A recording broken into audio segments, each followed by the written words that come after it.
जो भी black magic में आता है ना, वो 100 में से 80-90% नेगेटिव या फिर किसी का बुरा करने के लिए या फिर अपनी लालसा के लिए या किसी का कुछ नुकसान करने के लिए लोग करते हैं। अब जैसे कि आप वशीकरण भी करते हैं, तो मैं ये जानना चाहूंगी कि वशीकरण का सही मतलब क्या है। तो वशीकरण जो है किसी की इच्छा के विरुद्ध उसको वश में कर लेना। गुरुजी, मैंने ब्रह्म राक्षस के बारे में काफी सुना हुआ है, तो इसके बारे में मैं कुछ जानना चाहूंगी। अगर लेडीज के ऊपर किसी ने ये चीज की है, वो लेडीज खाना ज्यादा खाने लग जाएगी या फिर वो खाना खाएगी नहीं। जो खून होता है वो अघोरी लोग लेके जाते हैं, एक इंसान की खोपड़ी के अंदर रख के उनको भोग देते हैं और उसी में वो खाना खाते हैं। एक ना कान के पीछे और आगे दर्द चलता है, अगर वो दर्द चलता रहे ना तो समझ लो कि आपके ऊपर किसी ने कुछ कर दिया या किसी ने कुछ छोड़ दिया। ऐसा सुना गया है, जो भी इंसान ये सिद्धि कर रहा है उसकी पूरी जिंदगी नष्ट हो जाती है। पर जो कर्मा है वो तो आज नहीं तो कल आगे आएगा ही। यानी कि जो इंसान, जो लड़के ने जी चाहिए, वो आगे संतान की उत्पत्ति नहीं कर पाता। Hello and welcome to KZ talks. मैं हूं आपके साथ आपकी होस्ट यामिनी तोमर, और आज मैं आपको मिलवाने वाली हूं एक ऐसे तांत्रिक से जिनका 15 साल से भी ज़्यादा का एक्सपीरियंस है। चाहे लव रिलेटेड प्रॉब्लम हो या करियर रिलेटेड प्रॉब्लम या फिर किसी भी तरीके का काला जादू हो, हर तरीके का सॉल्यूशन इनके पास होता है। यही नहीं बल्कि ये सेलिब्रिटी अवार्डेड पर्सन भी है। इन्होंने काफ़ी सारे सेलिब्रिटी से अवार्ड लिया हुआ है। इनका नाम है प्रद्युमन स्वामी जी, जो कि काफ़ी सालों से इस फील्ड में हैं और काफी लोगों की सहायता भी कर रहे हैं। तो मैं जल्दी से आपको मिलवाती हूँ प्रद्युमन जी से। गुरुजी, मैं जानना चाहूंगी कि ये ब्लैक मैजिक होता क्या है। देखिए, ब्लैक मैजिक जो है ना, जैसे मान के चलो, ब्लैक मैजिक को काला जादू भी बोल देते हैं और ब्लैक मैजिक भी बोला जाता है। इसमें होता क्या है, जैसे मान लो ब्लैक मैजिक में एक, जैसे आपने सुना होगा, देखा भी होगा, एक गुड्डा या गुड़िया तैयार की जाती है, जिसे ढोल बोला जाता है।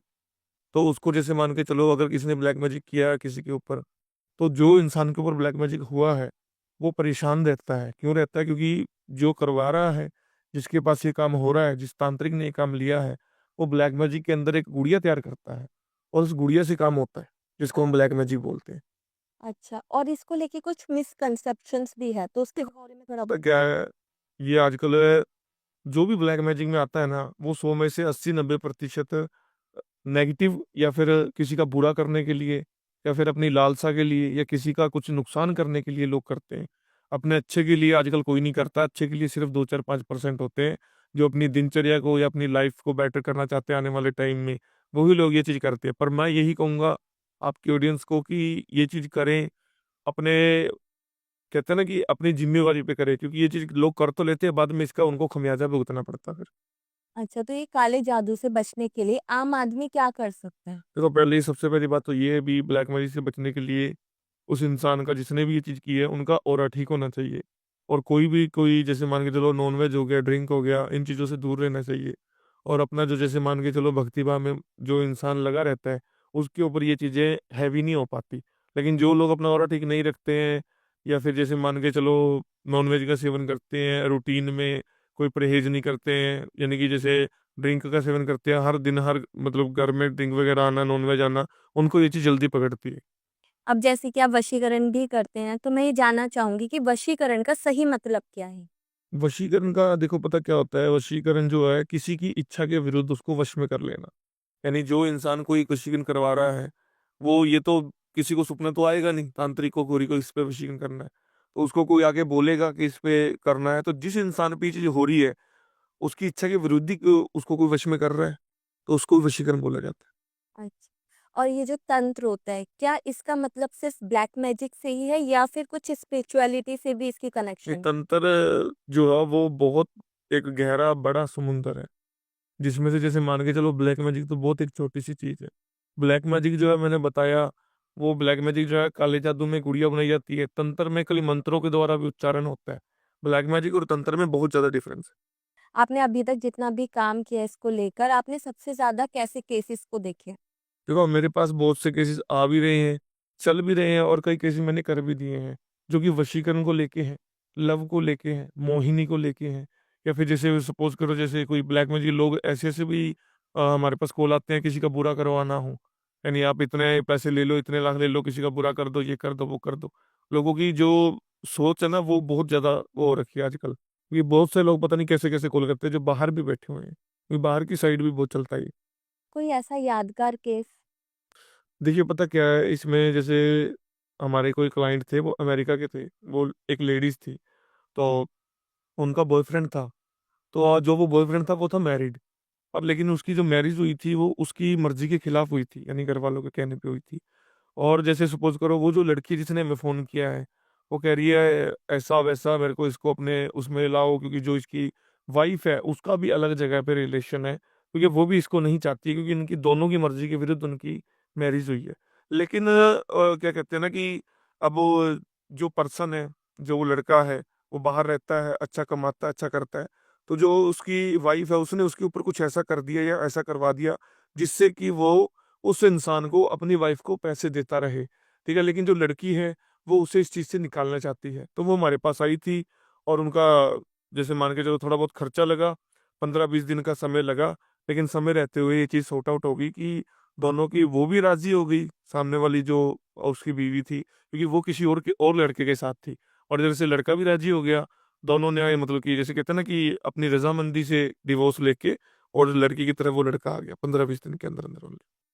गुरुजी, मैंने ब्रह्म राक्षस के बारे में काफी सुना हुआ है, तो इसके बारे में मैं कुछ जानना चाहूंगी। देखो बहुत सी ऐसी डार्क एंटिटी हैं, परम राक्षस हो गया, ये भी एक पावरफुल एंटिटी है। अगर पहली बात तो ये है कि कोई भी इंसान इस चीज को, ब्रह्म राक्षस को, कोई साधारण इंसान अगर काम में लेने के लिए, किसी के मतलब के लिए किसी के ऊपर छोड़ना हो, तो वो जो साधारण इंसान कर रहा है ना, उसके ऊपर नेगेटिव इफेक्ट आज नहीं तो कल पड़ेगा ही पड़ेगा। सीधी सी बात ये है कि ये जो जो भी ये चीजें होती हैं, जो और भी कई चीजें हैं, ये सारी शमशानी रूप से होती हैं। और इसको जागरूक करने के लिए पहले शमशान को जागृत करना पड़ता है। और शमशान में कई आधिपत्य होते हैं, या कई एंटिटी और भी होती है जो साधारण इंसान तो बिल्कुल भी नहीं कर सकता। तांत्रिक इंसान भी अगर इस चीज में आता है तो वो भी बहुत सोच समझ के आता है, क्योंकि अगर ब्रह्म राक्षस का मतलब ये नहीं है कि कोई दानव खड़ा हो गया या कोई राक्षस खड़ा हो गया, वो एक इतनी डरावनी एंटिटी होती है कि हमने अगर वो तैयार कर ली, और जो तैयार करने वाला उसने उस चीज का रूप देख लिया, साधना करते टाइम मंत्रोच्चारण, अगर वो सह गया उस रूप को, तो वो वचन दे के जाता है। फिर हमने उसको जो वचन दिया है कि इसका बुरा करना है, या मारण क्रिया करनी है, या इसके पीछे रहना है, या इसको पैरालाइज करना है, या कुछ भी करना है, तो वो जो ब्रह्म राक्षस है उस इंसान के ऊपर ही इफेक्ट करेगा जिसके ऊपर छोड़ा गया वो। और यहाँ तक कि ये चीजें बिकती भी हैं। अच्छा। 10 लाख, 20 लाख, 5 लाख, 2 लाख में, और भी कई एंटिटी हैं जो ये चीज बिकती भी है। और इस चीज में जैसे सपोज करो कि अगर किसी को पता कैसे लगे किसी के ऊपर ब्रह्म राक्षस है, तो इसमें क्या होता है, अगर लेडीज के ऊपर किसी ने ये चीज की है, तो जैसे मान के चलो, एक तो होता है ना भी, वो लेडीज खाना ज्यादा खाने लग जाएगी, या फिर वो खाना खाएगी नहीं, ठीक है। एक उसका रंग जो है वो कभी काला होगा, तो कभी गोरा हो जाएगा, कभी सांवला हो जाएगा, एक रंग नहीं रहेगा उसका। और उसको जैसे सपोज करो, वो रात को सोएगी, सपने में उसके कोई चीज उसको काटेगी, और जब वो सुबह उठेगी तो उसके कपड़े मतलब कि कटे हुए होंगे थोड़े थोड़े। अच्छा। मतलब कि ये चेतावनी मान लो, दुखी करना मान लो, अगर किसी इंसान के ऊपर कुछ जैसे मारण क्रिया के लिए ब्रह्म राक्षस छोड़ा गया है कि इसका खात्मा हो जाए, तो उस इंसान का खात्मा ऐसे नहीं होता कि ब्रह्म राक्षस जो है उसके जाके गोली मार देगा या चाकू डाल देगा, ये नहीं होता। इसमें होता क्या है कि जैसे सपोज करो वो इंसान जिसके ऊपर छोड़ा गया है, वो सीढ़ियों से गिर जाए, एक्सीडेंट हो जाए, हार्ट अटैक आ जाए, साइलेंट अटैक आ जाए, आस पड़ोस में लड़ाई हो गई तो कोई ऐसी जगह पे लगी सिर में कि उसकी मौत हो जाए, और लोगों में क्या होगा कि ये लड़ाई हुई थी, मर गया। लोगों में ये होगा, ब्रह्म राक्षस को कौन याद करेगा, बिल्कुल। दूसरे अपना काम करना जाना है। मतलब वो किसी ना किसी तरीके से वहां पर डिस्प्यूट डाल देगा। डाल देगा, और उसके बाद में जिस इंसान ने, जिस तांत्रिक गोरे ने सिद्ध किया ना, वो तो संभाल लेगा, उस चीज को कैद कर लेगा। लेकिन एक आम इंसान ने अगर वो खरीद लिया और या तैयार कर लिया, तो वो फिर वो भोग मांगता है। वो भोग यानी मदिरा का, मांस का, ऐसी चीजों का भोग मांगता है। और उसकी हर दिन भूख कम नहीं होती, बढ़ती है। आने वाले टाइम में अगर कोई भी एंटिटी ले लो ऐसी डार्क, कि अगर उसको भोग ना दें तो वो अपने ऊपर भी हैवी हो जाता है। जैसे रक्त पिशाचनी है, उसको रक्त का भोग भी लगता है, अगर उसको रक्त का भोग ना देंगे तो वो अपने ऊपर भी आ सकती है, अपना रक्त भी वो कर सकती है। जो रक्त होता है वो किसका होता है, कोई जानवर का या इंसान का? अब वही बता रहा हूँ कि जैसे मान के चलो, अपने में आजकल कई बड़े मंदिरों में बलि प्रथा चलती है। कामाख्या देवी हो गया, कोलकाता में हो गया। तो वहां पे क्या होता है, जैसे जो लोगों ने, जो तांत्रिकों ने ये चीज सिद्ध की होती है, जब वो बलि लगती है तो जो खून होता है वो कोई नहीं देखता उस चीज को, लोग ये देखते हैं अभी बकरे की बलि लगी, वो प्रसाद के रूप में बांट दिया जाता है। जो खून होता है वो अघोरी लोग लेके जाते हैं, या मुर्गे का मान लो, बकरे का मान लो, और वो जो उन्होंने चीज को पूर्ति करनी है या भोग देना है, वो वहां पे देते हैं। उसके अंदर एक इंसान की खोपड़ी के अंदर रख के उनको भोग देते हैं, और उसी में वो खाना खाते हैं। अच्छा, तो मतलब जानवर का रक्त होता है। हाँ बिल्कुल। अच्छा प्रद्युमन जी, मैं ये जानना चाहूँगी, अगर किसी मतलब हर तांत्रिक के पास कोई ना कोई डार्क एंटिटी होती है, तो वो कौन-कौन सी डार्क एंटिटी होती है? देखो, डार्क एंटिटी जैसे सपोज़ करो, अभी आपने ब्रह्म राक्षस का नाम लिया, कच्चा कलवा हो गया, ये भी बहुत प्रसिद्ध है, प्रचलित है, और इसके बारे में जैसे सपोज़ करो ये भी बिकता है, 1.5 फुटिया हो गया। और यहाँ तक कि जैसे मान लो कई हमारे एरिया में सीसीटीवी कैमरा जो शमशान घाट में लगे होते हैं, रात के 1-1 2-2 बजे भी हमने जो कैमरा देखे, एक वीडियो भी वायरल हुई थी वहाँ हमारे एरिया में, कि छोटे-छोटे एक कोई साइज़ के कोई बच्चे हैं वहाँ, मतलब घूम रहे हैं 4-5 बच्चे। अब ये सपोज़ करो वहाँ कौन जाएगा? बच्चे छोड़ो, आम इंसान, आदमी नहीं जाता। चाहे वो 50 साल का हो, वो नहीं जाता रात को। अब बच्चे घूम रहे हैं, ऐसे फिर रहे हैं, जहाँ पे चिता जलाते हैं उसके आस-पास में इर्द-गिर्द वो घूम रहे हैं। असली बच्चे या फिर कोई आत्मा? मतलब जिसे एक सीसीटीवी में नज़र आया कि कोई बच्चे घूम रहे हैं। अब वो आत्मा ले लो, या 1.5 फुटिया ले लो, या कच्चा कलवा ले लो, या किसी अघोरी ने, तांत्रिक ने कुछ चीज़ लाने के लिए भेजा हो कि आज जिस इंसान की चिता जली है उसकी हड्डी निकाल के लेके आओ। वो जैसे सपोज़ करो भेजा जाता है उनको, और वो फिर अपना कार्य करते हैं। और वो जिस चीज़ के लिए भेजा होता है कि ये चीज़ लेके आनी है, वो चीज़ वो 1 सेकंड में अपने जिसने उसको सिद्ध किया है, उसके पास 1 सेकंड में पहुँचा देते हैं, चाहे वो 100 किलोमीटर दूर क्यों ना हो, 1000 किलोमीटर दूर क्यों ना हो। क्योंकि अब एक पुरातन समय में हनुमान जी जब वो पर्वत लाने गए थे संजीवनी बूटी का, तो उनको घंटे थोड़ी लगे थे, चंद मिनट या सेकंड लगे होंगे, तो वो एक शक्ति है, वो भी पावर है एक, तो शक्तियों को टाइम नहीं लगता, और नेगेटिव एंटिटी को तो वैसे ही टाइम नहीं लगता। बिल्कुल। अच्छा प्रद्युमन जी, ये बताइए, जैसे कि जो जिन-जिन्नात होते हैं वो ज़्यादातर छोटी लड़कियों पर वार करते हैं। तो ये जो छोटी लड़कियों पर जब वो वार करते हैं तो उनको किन-किन मुसीबतों का सामना करना देखो पड़ता है? पता क्या है, जो जिन-जिन्नात होते हैं ना, ये अक्सर हमने सुना भी है, देखा भी है कि ये चीज़ मुसलमान लोग ज़्यादा छोड़ते हैं, कि जिन छोड़ दिया, जिन्नात छोड़ दिया। इसमें क्या होता है ना कि हमारे जो, जैसे मान के चलो, हमारे पास बहुत से ऐसे केसेज़ आए, जहाँ हम काम करते थे अघोरी जी के पास या दादा जी के पास। उन्होंने खुद हमारे सामने, जैसे सपोज़ करो ये चीज़ हमने आजकल टीवी में देखी है, हुँ। कि एक बोतल के अंदर, या कोई जैसे कोई ऊपर से जो चीज़ बंद हो जाए, उसके अंदर तक एक नेगेटिव एंटिटी वो कैद कर लेते थे। जब हम पूछते थे क्या है, तो वो कहते थे जिन्न है, जिन्नात है, ये कच्चा कलवा है, ऐसा-वैसा फलाना। तो इसमें क्या होता है कि जो जिन-जिन्नात हो, चाहे कोई और भी नेगेटिव एंटिटी हो, वो छोटे बच्चों को इसलिए टारगेट करते हैं, क्योंकि छोटे बच्चे जो होते हैं, वो अक्सर, जैसे आपने देखा होगा घरों के अंदर, सब लोग दोपहर को सो जाते हैं, माँ-बाप होते हैं, बच्चे घूमते हैं, जी। ठीक है? तो वो एक होता है ना, दोपहर का समय होता है, बच्चे घूमते हैं, बाहर भी जाते हैं, चौरस्ते पे भी चले जाते हैं खेलते-खेलते, और उनको टारगेट करना आसान होता है, क्योंकि उनके उनको इतनी समझ नहीं होती। उनकी जो कुंडली होती है, उनके अंदर, कइयों के अंदर ये भी देखा गया है, जिनके हौसले बुलंद नहीं होते हैं, कई गिरह ऐसे वो बैठे होते हैं जिनकी वीकनेस होती है, उनको ही ज़्यादा टारगेट करते हैं। और अगर जो मान के चलो, इस किसी भी ऐसी एंटिटी से अगर हम अपने को बचना है, तो एक घोड़े की नाल होती है, जो अक्सर हम घर के बाहर लगा के रखते हैं, वो लगाइएगा। और बहुत से ऐसे टोटके उपाय होते हैं, जिनको हम रेमेडीज़ को करेंगे, तो हमको ये चीज़ें वो नहीं कर पाएँगी, इफ़ेक्ट नहीं कर पाएँगी। तो कौन-सा समय ऐसा है जिस समय जिन-जिनात जल्दी अटैक करते हैं? देखो, समय का कोई वो नहीं है इसमें प्रोसीजर। इसमें अमावस्या, पूर्णिमा, दिवाली, होली, ये वार त्योहार हो गए, या कोई दिन-वार ऐसा आ जाता है ना, तो उस पे ये चीज़ ज़्यादा उग्र हो जाती है। जैसे सपोज़ करो, होली, दिवाली पे आपने आम घरों में भी, या हम सब लोग भी करते हैं, ऐसे टोने-टोटके भी करते हैं, कि जिनसे आज दिवाली है तो हमारे घर में सुख समृद्धि आए। तो कई आपने देखा हो, चौरस्ते में दिए भी जगे होते हैं, ठीक है? कोई सैनिक भी देने जाते हैं, ठीक है? चौरस्ते पे। तो ये जैसे जो तांत्रिक लोग होते हैं, वो रात को मतलब पावरफुल तरीके से तामसिक काम करते हैं, भोग देते हैं। ये चीज़ें ज़्यादा उग्र होती हैं। आम जो दिन हैं, उनमें अगर कोई चीज़ 1000-500 की है सामग्री, तो होली-दिवाली पे वो 20-50 हज़ार की भी हो जाती है। लेकिन लोग जानबूझ के होली-दिवाली पे करवाते हैं। वो सस्ते में नहीं करवाते, क्योंकि उनको पता है कि द 20-50 हज़ार में कराएँगे तो ये ज़िंदगी भर का ही हो जाएगा। अगर 1000-2000 के चक्कर में रहेंगे, तो थोड़े समय के लिए ही काम होगा। अगर किसी के ऊपर काला जादू करवा दिया जाए, तो क्या उस काले जादू का असर धीरे-धीरे कम होने लगता है या फिर बढ़ता जाता है? वो क्या होता है, वो इंसान के ऊपर डिपेंड करता है, पर लेकिन जिसके ऊपर काला जादू हो गया, अगर उसको समझ है, या फिर उसके घर वाले भक्ति भाव करते हैं, कुछ टोटके उपाय करते हैं, और कोई दिनचर्या में अपने कुछ ना कुछ ऐसा उनका 1 घंटा, 1.5 घंटा वो निकालते हैं, जिसमें सपोज़ करो कि परमात्मा को वो याद करते हैं, उनको तो पहली बात ये चीज़ कम इफ़ेक्ट करती है। अगर किसी के ऊपर ये चीज़ हो भी जाए, छोड़ भी, मतलब किसी ने छोड़ दी ये चीज़, तो उसमें क्या होता है कि इंसान वो दुखी रहने लग जाता है। उसने सोचने समझने की शक्ति खत्म हो जाती है। ठीक है? वो धीरे-धीरे, धीरे-धीरे, जैसे सपोज़ करो कि खाना ज़्यादा खाना, जैसे मैंने पहले बताया, ठीक है, और एक ना कान के पीछे और आगे दर्द चलता है। अगर वो दर्द चलता रहे ना तो समझ लो कि आपके ऊपर किसी ने कुछ कर दिया या किसी ने कुछ छोड़ दिया। अच्छा, मतलब कान के दर्द से हाँ, तो ऐसा। कान के पीछे और आगे बिल्कुल स्ट्रेट, या तो पीछे दर्द चलेगा या यहाँ आगे दर्द चलेगा, सिर में नहीं चलेगा। यहाँ अगर दर्द चलता है ना कान के इर्द गिर्द, तो किए कराएगा वो होता है। कई बार क्या होता है, जैसे लड़कियां जो होती है उनके ऊपर कोई चीज आ जाती है और उनको रात में फील होता है क्योंकि उनके साथ कुछ गलत क्रियाएं हो रही होती हैं उस वक्त।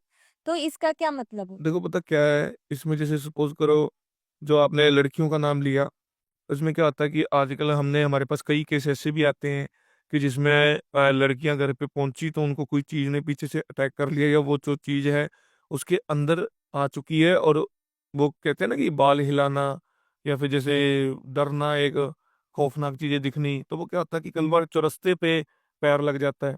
और कई अघोरी लोग, तांत्रिक लोग जो वहाँ के एरिया के होते हैं, वो जैसे मान के चलो किसी से संभोग करना है या फिजिकल होना है उनको, तो वो ये एक गलत एंटिटी छोड़ देते हैं कोई चौरस्ते पे या कहीं पे छोड़ देते हैं, तो वो उसी जैसे सपोज करो वहां से जो लड़की निकलेगी, ठीक है, उसको वो चीज पकड़ लेगी, जकड़ लेगी। फिर वो जैसे उसको जकड़ने के बाद में जो एंटिटी ने जकड़ा है, तो वो अघोरी भी वहां से संभोग करता है, क्योंकि जैसे भी सपोज करो उस चीज ने उसको जकड़ लिया, आत्मा को, अंदर वो उसके चली गई है। अब वही एंटिटी जब अघोरी के पास वापस जाती है तो अघोरी भी इस चीज से संभोग करता है। ये तक हमने देखा हुआ है, क्योंकि हमारे पास ऐसे ऐसे केस आते रहते हैं महाराष्ट्र के, गुजरात साइड के। और इसके बीच में जैसे आजकल लड़कियां इस चीज को गौर नहीं करती भी, रात को हम कोई पार्टी में जा रहे हैं, लड़कियां छोड़ो कोई और भी, मतलब जेंट्स भी गौर नहीं करते भी, परफ्यूम लगा लिया, बाल खुले रख लिए, कई और चीजें कर ली, चलो ठीक है, श्रृंगार का भी एक अपना रूटीन होता है, पर हम परफ्यूम लगा के चौरस्ते से निकलते हैं, कोई हमें कोई पार्टी में से शादी में से मीठा खा लेते हैं, फिर वहां से अपने नेगेटिव चीजें पीछे हो जाती है, फिर हम पछताते हैं आगे जाके। ओके, तो मतलब बाल खोलना और ये सब चीजों की वजह से। बिल्कुल बिल्कुल, ये जैसे ज्यादातर ये चीजें ना रात के अंधेरे में, और बिल्कुल जैसे 11 से 1 बजे के दोपहर के बीच में भी ये चीजें ज्यादा इफेक्ट करती है। एक वो होता है चमेली का तेल भी होता है, वो भी काफी लेडीज या लड़कियां लगाती हैं जो स्कूल जाती हैं, कॉलेज जाती हैं, तो उनको भी उसकी स्मेल ज्यादा होती है, उसकी स्मेल से कई चीजें पीछे हो जाती हैं। और आजकल जैसे सपोज करो भी लड़कियां हो चाहे कोई भी हो, आजकल किसी से व्हाइट कलर की मिठाई लेनी नहीं चाहिए, ठीक है, जिसका कलर सफेद हो वो मिठाई नहीं लेनी चाहिए। आम दिनों में अगर कोई मिठाई देने आता आस पड़ोस वाला, तो आपको पता है कि हम तो फिर भी सोच लेते हैं, सब लोग सोचेंगे कि आम दिनों में कैसे आ रहा है, होली दिवाली पे तो आता नहीं, तो वहां से स्पोज किया जा सकता है। अगर वो होली दिवाली पे आता है, आप ले लो उससे चीज, अगर आपको लगता है कि ये मेरे पे कुछ कर सकता है, ये हो सकता है, आपको वहम है, तो वो चीज आप किसी पशु पक्षी या कुत्ते के आगे डाल दो, ठीक है, और माफी मांग लो कि जिस भी देवी देवता का ये प्रसाद है, मैं इसको ग्रहण नहीं कर सकता या नहीं कर सकती, तो मेरे को माफ कीजिए, मुझे इस चीज का वहम है। जैसे लोग आजकल ऑनलाइन पूजा कर रहे हैं, ऑनलाइन वशीकरण भी चल रहा है, तो क्या इसका कुछ मतलब होता है या फिर ये सिर्फ देख, दिखावा है? पता क्या है, अब आपको पता है ऑनलाइन में मान लो बसों में आजकल स्टिकर लगे होते हैं, गुरु बंगाली फलाना ढिकड़ा, फ्लाईओवर पे भी आजकल वो गुरु जी बंगाली। तो जैसे कहते हैं ना कि जो सोशल मीडिया पे रियल भी होता है फेक भी होता है।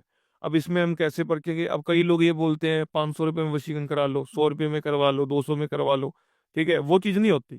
खुद सपोज करो कि घर के अंदर जब हम कोई हवन पाठ पूजा करवाते हैं किसी ब्राह्मण से, तो वो भी अपने घर के अंदर 1 आधे घंटे की पूजा करके जाता है, तो उसको भी हम मिनिमम जैसे 2100 3100 का नॉर्मल खर्चा तो वो लेता ही है, बिल्कुल। जो कि वो करके जा रहा है। तो आप ये समझो, आप किसी को अपने काबू में करना चाहते हो, अपने प्यार को वापस लाना चाहते हो, तो कैसे 200 500 रुपए में अपने प्यार को वापस पा सकते हो? ये चीज लोगों को समझनी चाहिए, लेकिन ये चीज लोग समझते नहीं है, और इस चीज का वो शिकार हो जाते हैं। और जो लोग ये काम करते हैं, वो जैसे 1000 500 उन्होंने ले लिया, बाद में कहेंगे ऐसे हो गया, वैसे हो गया, फलाना हो गया, अब ये चीज आ गया, वो हो गया, अब ये करना पड़ेगा, ऐसे कर करके लोगों के लाखों रुपए लूट लिए जाते हैं। जो हमें भी आजकल, हमें जो लोग संपर्क कर रहे हैं ना, वो पहले 20 जगह से उनके साथ फ्रॉड हो चुका होता है, फिर वो हमारे पास पहुंचते हैं। इसमें ये नहीं है कि थोड़ा बेइज्जती हो गया, ये नहीं होता। एक हाथ से कभी भी ताली नहीं बजती, ताली दोनों हाथों से बजती है। अगर हम कुछ करेंगे तो सामने वाले को भी कुछ करना पड़ेगा। जैसे अगर हम यहाँ से पूजा कर रहे हैं तो उसको भी परहेज के हिसाब से चलना पड़ेगा, हम भी उसको कुछ परहेज कराएं, बताएंगे ये मत करो, ऐसे मत करो, अगर फोन आए लड़की का या लड़के का तो ऐसे करो, ऐसे ना करो। क्या काले जादू का इलाज सिर्फ तांत्रिक कर सकते हैं या फिर वैदिक के अनुसार भी हो सकता देखो पता क्या है, अगर किसी साधारण इंसान के ऊपर किसी ने काला जादू कर दिया या कहीं से करवा दिया है, तो इसमें क्या होता है कि अब वो इंसान खुद तो कुछ कर नहीं पाएगा, क्योंकि जो उसके ऊपर काला जादू हुआ है, उसको नेगेटिव एंटिटी वो चीज़ करने ही नहीं देगी पहली बार। वो फ़ोर्स करने नहीं देगी, कुछ भी नहीं कर पाएगा वो। अगर घरवाले करेंगे, वैदिक तरीकों से करोगे तो कुछ समय के लिए इलाज होगा। 2-4 दिन के लिए अगर हम किसी शाणे के पास जाके झाड़ा-फूँक करवाते हैं, घर में कहीं पूजा-पाठ करवाते हैं, उससे क्या होता है, कुछ समय के लिए चीज़ होती है। वैदिक चीज़ से परमानेंट इलाज नहीं हो सकता, क्योंकि लोग हमारे पास बहुत आते हैं, हमने 1-1 महीने डेली रूटीन की पूजा रखी घर के अंदर, जो कि पंडित जी आते थे, करवा के जाते, फिर भी हमें कोई असर नहीं हुआ। कुछ समय के लिए जो चीज़ है वो दूर हो जाती थी, फिर हमारा लड़का वैसे हो जाता था। फिर रात को चीखता था, चिल्लाता था, दोपहर को चीखता था, चिल्लाता था। फिर क्या होता है कि इसमें जो जैसे सपोज़ करो, अगर अच्छा बढ़िया तांत्रिक मिल जाए ना, तो अगर मिल जाए तो वो ही इस चीज़ को जड़ से ख़त्म कर सकता है। और उसका प्रोसेस ये होता है, वो अपने पास भी इंसान को रख सकता है या उसको घर भी बुलाने के लिए पड़ सकता है। अगर कोई गलत इंसान मिल जाए, सामने वाला जो तांत्रिक है उसके मन में लोभ है, लालच है, तो वो और भी गलत कर सकता है। वो यहाँ तक गलत कर सकता है कि वो और एंटिटी छोड़ के, उन घरवालों को परेशान करके, वो पैसे तक लूट सकता है। ये तक देखा गया हमें। पर हाँ, अगर कोई सही अघोरी मिल गया, तांत्रिक मिल गया, ठीक है? तो वो उसका कोई चुटकियों का काम है। 2-4 दिन के अंदर वो सही करके दे सकता है। ये मैं ज़रूर बिल्कुल बोलूँगा, वैदिक चीज़ से परमानेंट इलाज नहीं हो सकता। आप कुछ समय के लिए इलाज पा सकते हैं। आपको टू द पॉइंट ये है कि अगर ब्लैक मैजिक हुआ है, आपको अघोरी तांत्रिक के पास जाना ही पड़ेगा। एक अच्छे तांत्रिक की पहचान क्या है?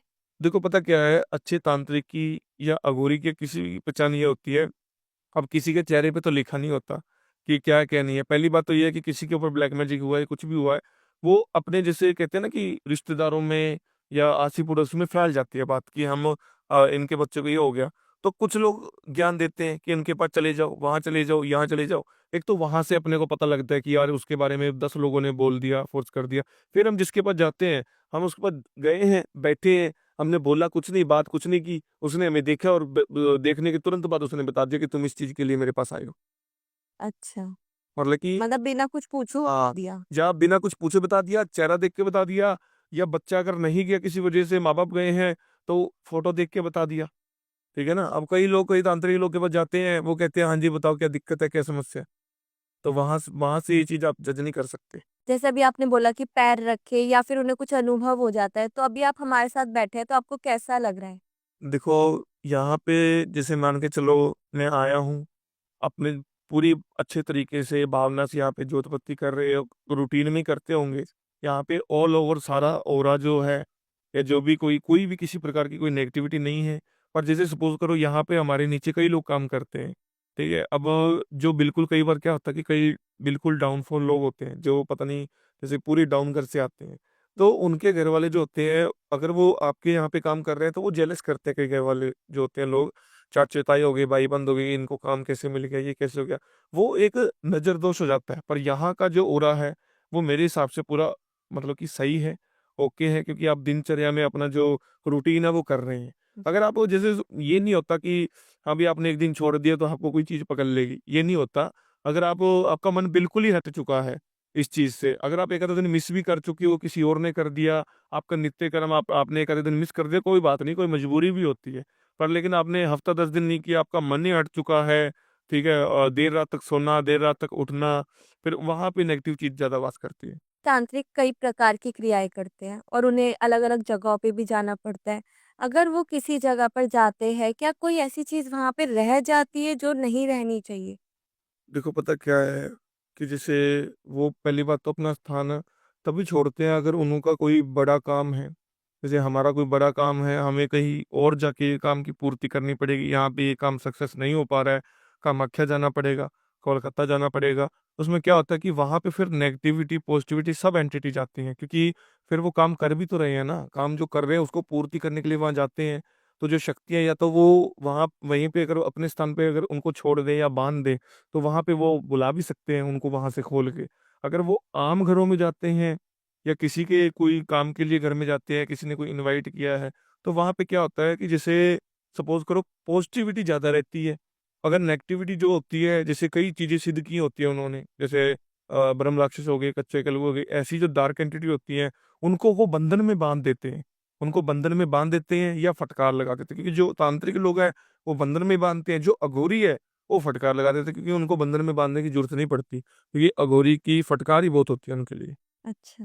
तो एक तंत्र विद्या को समझने के लिए सबसे पहली चीज़ क्या होनी देखो चाहिए? पता क्या है, सबसे पहले तो ये, किसी का इस चीज में इंटरेस्ट है, साधारण इंसान का, उसको जैसे मान के चलो, अगर उसकी गलत भावना है, गलत लेके वो चीजों को कर रहा है, या साधना करना चाहता है, या वो चाहता है कि मैं इस चीज को सिद्ध कर लूं और सामने वाले को काबू कर लूं, इसका गलत नाजायज फायदा उठाऊं, या इसको मार दूं, या इसको मैं खत्म कर दूं, जेलस भावना से कोई ये चीज कर रहा है, तो बिल्कुल ना करे। और अगर कोई अच्छे तरीके से कर रहा है, तो सबसे पहले शुरुआत में वो माता काली का आश्रय ले, उनका आह्वान करे, महामाई को, माँ काली को आगे लेके चले, और उनकी ही पूजा अर्चना करे। जरूरी नहीं है कि उसको शमशान में जाना पड़ेगा, वो शमशान की मिट्टी या राख भी लाके अपने रूम में रख के, रूम को शमशान समझ के भी साधना कर सकता है, क्योंकि 61 दिन की भी साधना होती है, 52 वीर की 61 दिन की साधना होती है, कई जैसे पाताल भैरवी की भी साधना होती है। तो वहां पे इंसान जो है साधारण वहां रह नहीं सकता, क्योंकि रात को उसको ऐसी ऐसी चीजें दुखी करेंगी जो उसको उठने को मजबूर कर देंगी, और उसको नुकसान भी पहुंचा सकती हैं। हो सकता है वो शमशान में गया तो सिंपल साधारण है, पर वो पागल होके बाहर निकले, ये भी हो सकता है, क्योंकि उसको ऐसी चीजें दिख सकती हैं, अगर उसने सहन नहीं की वो चीजें, तो वो अंधा भी हो सकता है, बहरा भी हो सकता है, पागल भी हो सकता है, और ये चीजें हुई भी है। सबसे महान शक्ति कौन-सी है? देखो महान शक्ति तो देखो, इसमें अगर शक्ति की बात करें तो 10 महाविद्या आती हैं, 10 महाविद्याओं के अनेकों रूप हैं। ठीक है, और इसमें हम जैसे मान के चलो, माता भद्रकाली, माता महाकाली, छिन्नमस्तिका, ठीक है, इनको हम मान के चलते हैं, इनकी हम पूजा आराधना करते हैं, और इनकी साधनाएं वगैरह हमने की हैं। और हमारे जो पूर्वज हैं, जैसे दादाजी परदादा जी, उन्होंने कुछ जैसे कहते हैं ना, अप्सराओं की सिद्धियां सिद्धियां हो गई, या कुछ पिशाचनियां हो गई, उनके द्वारा आज हम, उनके द्वारा जो चीजें सिद्ध की गई थी, आज हम उसी चीजों से लोगों के लिए काम कर रहे हैं। जी। अच्छा, कोई ऐसी क्रिया है जिसका कोई तोड़ ही नहीं है? देखो क्रिया, क्रिया का कहते हैं ना, बुराई के ऊपर अच्छाई आती है। अगर आप अच्छे के लिए कुछ चीज कर रहे हो, तो उसका तोड़ करने की किसी को जरूरत नहीं है। अगर आपका अच्छा हो रहा है, आपने कोई, सपोज करो आपने आज कोई टोटका या कोई उपाय या कोई एंटिटी, मतलब कुछ अपने बेटर के लिए कुछ कर दिया, और आपके जो रिलेशनशिप में कई और लोग हैं जो आपको देख नहीं सकते, जेलस करते हैं, तो वो अगर आपके ऊपर चीजें छोड़ेंगे तो वो बिल्कुल भी इफेक्ट नहीं करेंगे, अगर आपने अपने अच्छे के लिए किया है। और इसके बीच में तोड़ जो है, देखो जैसे कहते हैं ना, बुरी चीजों का तो तोड़ होता है, टाइम लगता है, बुराई के ऊपर अच्छाई की जीत आज नहीं तो कल होती होती है। और जो पावरफुल एंटिटी है, अब शक्तिशाली एंटिटी है, अपने आप में सभी शक्तिशाली है, अपने आप में सभी चीजें शक्तिशाली है। 52 वीर शक्तिशाली हैं, जिनको सिद्ध करना पड़ता है, काल भैरव के होते हैं जो, और पाताल भैरव भी बहुत शक्तिशाली है। ठीक है, हर चीज अपने आप में शक्तिशाली है। जैसे आप एक तांत्रिक एस्ट्रोलॉजर हैं, तो क्या तंत्र और एस्ट्रोलॉजी का कोई कनेक्शन है बीच में? देखिए पता क्या है, तंत्र तंत्र अपनी जगह पे है, एस्ट्रोलॉजर जो चीज है, एस्ट्रोलॉजी जो है वो क्या होता है, एस्ट्रोलॉजी जैसे जो ओनली लोग एस्ट्रोलॉजर हैं, वो कुंडली के माध्यम से रेमेडीज प्रेफरेंस करते हैं। उन्होंने कुंडली देख ली, अगर उनके बस में बात नहीं है, तो कुंडली से उनको पता लग जाता है कि इसके ऊपर कोई तंत्र क्रिया है। जैसे सपोज करो हमें पता लग गया कुंडली के माध्यम से कि इनके ऊपर कुछ गलत चीज है या तंत्र क्रिया है, तो हम उस चीज का भी इलाज करते हैं। अब ओनली अकेला एस्ट्रोलॉजर है, तो वो कुंडली देख के उसको रेमेडीज दे देगा, या ये बोल देगा कि आप कोई तांत्रिक से मिले। अगर कोई अकेला तांत्रिक है, वो एस्ट्रोलॉजर नहीं है, या उसको कुंडली देखना नहीं आता है, तो वो अपने तंत्र से भी इलाज कर सकता है कुंडली का। अभी आपने जैसे अप्सरा सिद्धि की बात करी, तो अप्सरा सिद्धि के कौन-कौन से बुरे इफ़ेक्ट्स होते हैं? देखो जो अप्सरा सिद्धि होती है ना, उसमें जैसे सपोज करो, आजकल के जो लड़के हैं, अब जो अप्सरा है उसको आप क्या मानोगे, जैसे सपोज करो, अब हमने देखा होता है, कई कई बार हमने टीवी में देखा, अप्सराएं होती है वो इंद्र के यहाँ नाच गाना करती हैं। जो अप्सराएं होती हैं उनको कई अघोरी लोग भी सिद्ध करके रखते हैं अपनी वासना के लिए। आजकल के जो लोग हैं, जो लड़के, साधारण जो इंसान है, वो भी किसी जैसे कोई अलग पर्सन से, कोई लड़की से या किसी लेडीज जो उसके कहने में नहीं है, तो वो क्या करते हैं, अप्सरा की सिद्धि किसी तांत्रिक लोग से करवाते हैं, या गौरी से करवाते हैं, या वो खुद करते हैं। तो उससे क्या होता है, जो अप्सरा सिद्ध कर ली गई है उसको एक मूल रूप से छोड़ा जाता है, एक लेडीज के पीछे या कोई लड़की के पीछे छोड़ दिया जाता है, जो सिर्फ और सिर्फ उस लड़के के बारे में ही उसके दिमाग में रहता है। उस लड़की, अगर किसी के ऊपर छोड़ दिया किसी ने, तो उसके लड़के के बारे में उसके दिमाग में चलेगा, और सिर्फ ये चलेगा कि मैं इसके साथ, मतलब कि फिजिकल हो जाऊं, या इसके साथ प्यार मोहब्बत से रहूं, या रिलेशन में रहूं, उसके साथ सिर्फ ये रहता है। और वो जैसे अप्सरा जो होती है वो अपना काम करती है, फिर उसकी जैसे जिस भी लड़के ने ये चीज़ छोड़ी है या गोरी ने छोड़ी है, जब उसका काम निकल जाता है या जब उसका मतलब निकल जाता है, तब वो चीज़ जो होती है वो नष्ट हो जाती है। ऐसा सुना गया है जो भी इंसान ये सिद्धि कर रहा है उसकी पूरी ज़िंदगी नष्ट हो जाती है। अब जैसे मैंने आपको इस चीज़ के बारे में उदाहरण दी थी अभी, अब इसमें होता क्या है कि जैसे सपोज़ करो उस लड़के ने उस लड़की के ऊपर छोड़ दी चीज़, अपना मतलब निकलवा लिया, वो फिज़िकल हो गया, उस लड़की की तो ज़िंदगी बर्बाद होगी, पर जो कर्मा है वो तो आज नहीं तो कल आगे आएगा ही। कहते हैं कर्मेषु सदा फलम, कि कर्म करो फल की चिंता मत करो। अब उसने ये चीज़ कर दी, अब उसने सिद्ध भी कर रखी है अप्सरा, तो वो क्या करती है कि उसने तो ये काम कर दिया, वो आगे ये भी कहती, वो कोई तांत्रिक नहीं है जो साधारण बंदा है, वो तांत्रिक या गौरी नहीं है जो इस चीज़ को नष्ट कर देगा या उसको भोग देके भेज देगा। वो जो अप्सरा होती है उसको इस चीज़ का पता होता है कि किसने मुझे सिद्ध किया, क्यों किया, कैसे किया। तो वो लास्ट में जैसे मान के चलो उसका भी बुरा करने लग जाती है, और जैसे उसकी जो लाइफ़ आने वाली है, मैरिड लाइफ़ के बाद में जो उसका आगे का जीवन होता है, ठीक है? वो तक नष्ट कर देती है। यानी कि जो इंसान, जो लड़के ने चीज़ कही है, वो आगे संतान की उत्पत्ति नहीं कर पाता। क्योंकि जो लोग ये एक यूट्यूब पे देख के, सोशल मीडिया पे देख के लोग कर तो लेते हैं अप्सराओं की सिद्धियाँ, भी ऐसे कर लो, वैसे कर लो, फिजिकल कर लो, ये रात को ये कल, आजकल बहुत से टोटके उपाय हैं। लोग पूरा वीडियो तो देखते नहीं है, फिर इसका उनको खमियाजा भुगतना पड़ता है, इस चीज़ का उनको जैसे मान के चलो नुकसान भुगतना पड़ता है, उनके घरवालों तक का इम्पैक्ट पड़ जाता है। और फिर वो जब तक कोई सही इंसान के पास पहुँचते हैं, तब तक वो अप्सरा जो सिद्धि होती है, वो जान-माल तक का भी नुकसान पहुँचा देती है। जी। धूमावती देवी की साधना बहुत महान साधना होती है, तो वो कौन लोग करते हैं और किस पर क्या इफ़ेक्ट होता है? देखो, जो धूमावती देवी है ना, अब पहली बात तो मैं फिर आपको ये एक ही बात बोलूँगा कि जो भी शक्तियाँ हैं, जो भी एंटिटी है, नेगेटिविटी, पॉज़िटिविटी, वो सब अपने रूप में, अपने स्थान पे या अपने लेवल में सभी पावरफुल है। किसी का कोई मैच नहीं है कि उससे ज़्यादा है, उससे कम है। जो धूमावती देवी है, वो आपने देखा होगा कि सफ़ेद कपड़ों में मतलब कि रहती है, और इनकी साधना जो साधक लोग हैं या जो इस कार्य में आ रहे हैं, वो लोग इन चीज़ की साधना करते हैं, और कैसे करते हैं, वो एक गुरु के आचरण में रह के करना पड़ता है। अगर आप गुरु के आचरण में रह के नहीं करोगे, तो आपको आगे जाके इस चीज़ का नुकसान भी हो सकता है, और दूसरी बात, गुरु भी आपका वो होना चाहिए जो तामसिक है, वैदिक गुरु नहीं होना चाहिए। इसके बीच में जो तामसिक गुरु है, जो कई चीज़ों को भोग देता आ रहा है या वो दे रहा है, क्योंकि इस चीज़ के अंदर, धूमावती की साधना के अंदर या कोई भी साधना, अपने को पहले पहरा लगाना पड़ता है। यानी कि अपने को अपना कीलन करना पड़ता है। फिर जी कि हमें कोई चीज़ खराब ना करे, कि कोई भी सिद्धि है या कोई भी साधना है, वो 1 सेकंड में या 1 मिनट में, 1 घंटे में अपने सामने नहीं आती कोई देवी। पहले उसकी जो श्मशान में अगर हम काम कर रहे हैं, तो कुछ एंटिटी या कुछ नेगेटिव चीज़ें जो अपने को इम्पैक्ट करती हैं या अपने को कहती है पिछड़ जाओ, या अपने को वो ऐसे मतलब उकसाती है कि छोड़ के चला जाए। ये ना करे ये चीज़, कि वो श्मशान है, क्योंकि वहाँ पे और भी चीज़ें वास करती हैं।